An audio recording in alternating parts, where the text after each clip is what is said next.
जब भी हम कुछ नया सोचते हैं या कुछ नया करने की कोशिश करते हैं तो दूसरे हमें यह कहकर रोकते हैं कि तुम ऐसा नहीं कर सकते, ऐसा नहीं हो सकता।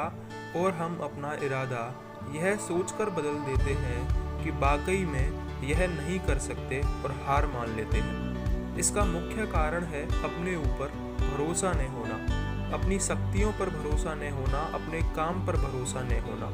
दोस्तों, जो लोग कहते हैं कहने दीजिए, लोगों का काम है कहना। अपने आप पर भरोसा रखें, अपने आप को पहचानें।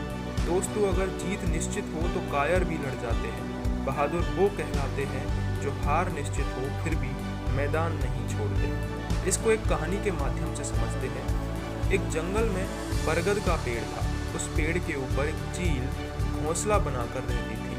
जहाँ उसने अंडे दे रखे थे, उसी पेड़ के नीचे एक जंगली मुर्गी ने भी अंडे दे रखे थे। एक दिन उस चील के अंडों में से एक अंडा नीचे गिरा और मुर्गी के अंडों में जाकर मिल गया। समय बीता, अंडा फूटा और चील का बच्चा उस अंडे से निकला और वह यह सोचते बड़ा हुआ कि वो एक मुर्गी है। वो मुर्गी के बाकी बच्चों के साथ बड़ा हुआ। वह उन्हीं कामों को करता जिन्हें एक मुर्गी करती है। वो मुर्गी की तरह ही कुड़कुड़ाता, जमीन खोदकर दाने चुगता और वो इतना ही ऊंचा उड़ पाता जितना कि एक मुर्गी उड़ती है। एक दिन उसने आसमान में एक चील को देखा जो बड़ी शान से उड़ रही थी। उसने अपनी मुर्गी माँ से पूछा कि उस चिड़िया का क्या नाम है जो इतना ऊंचा बड़ी शान से उड़ रही है। मुर्गी ने जवाब दिया, वह एक चील है।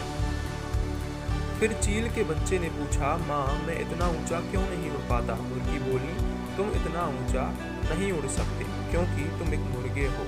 उसने मुर्गी की बात मान ली और मुर्गे की जिंदगी जीता हुआ एक दिन मर गया। इस कहानी से सीख मिलती है कि हमें दूसरों के कहने पर कि तुम ऐसा नहीं कर सकते, ऐसा नहीं हो सकता, ये कहने पर अपना इरादा बदलना नहीं चाहिए। अपने आप पर भरोसा रखना चाहिए, अपने आप को पहचानना चाहिए